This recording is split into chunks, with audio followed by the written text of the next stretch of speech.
Rannveig, varstu búin að fá niðurstöður úr hérna DNA-prófinu MyHeritage?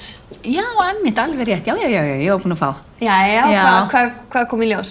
Virkilega gaman. Það var, skal ég segja þér, ég var svo mikið sem 48% skandinavísk. Já, eins og... Sem nú já. kemur ekki óvart. Þetta mamma og flest hennar fólk svona nánast allt komið af Hákoni Noregskonungi.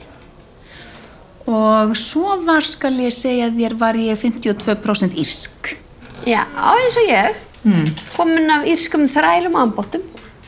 Já, nei, veistu, reyndar ekki í okkar tilfelli, sem svolítið sérstætt. Því að hérna hann, pabbi minn blessaður og hans familji allt svo, þau ekki ættir og við til írsks stórmennis. MacTulligan O'Reilly.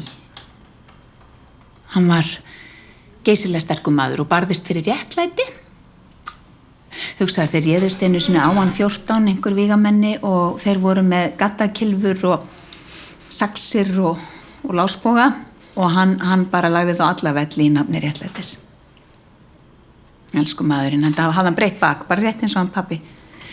En sko, svo var frændast, það má ekki gleyma að nefna það að MacDullivan O'Donovan helsti súkkulaði framleiðandi þeirra Íra. Og skákaði, og hefði skákað Anton Berg hefði hann verið uppi aðeins síðar en hann var önnur saga kannski. En ekki misskilja mig, ég hef ekkert á móti ambáttum, Sara mín, ekki til.